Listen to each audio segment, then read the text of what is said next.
आहेत ते पुण्यातल्या आपण पाहतोय की महाविकास आघाडीच्या बैठकीसाठी या ठिकाणी दाखल झालेले आहेत। कोल्हे साहेब, आज महाविकास आघाडीची बैठक पार पडते आगामी लोकसभा निवडणुकीच्या दृष्टीनं कसा सगळा प्रचार सुरू आहे?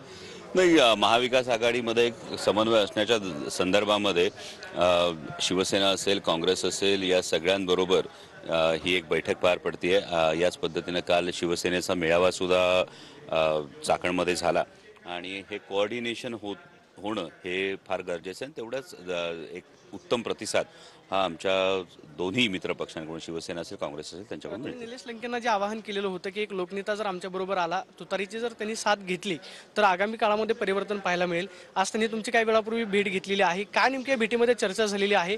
निलेश लंके तयार होतील तुतारी हातामध्ये घेऊन? निलेश लंकेंसारखा एक अत्यंत तळागाळाशी जोडलेला कार्यकर्ता हा आपल्या सोबत असावा असं प्रत्येकाला वाटतं।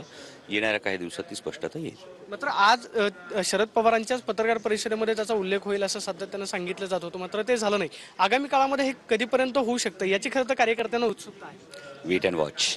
आता आपण पाहतोय की निलेश लंकेंच्या भूमिकेबाबत वेट अँड वॉच अशी प्रतिक्रिया खासदार अमोल कोल्हेंनी दिल्याचं पाहायला मिळतं। आपण पाहतोय की अमोल कोल्हे जे आहेत महाविकास आघाडीच्या बैठकीसाठी दाखल झालेत। Camera person Sushant Raut, Pradeep Kapse, TV9 Marathi, Pune. तर अमोल कोल्हेंची प्रतिक्रिया आपण पाहत होतात। निलेश लंकेंच्या विषयी त्यांना प्रश्न विचारला असता वेट अँड वॉच एवढंच फक्त आता अमोल कोल्हे बोललेले आहेत। त्याच्यामुळे निलेश लंके यांनी अमोल कोल्हेंची भेट घेतल्यानंतर या बैठकीमध्ये नेमकी काय चर्चा झालेली आहे याचा तपशील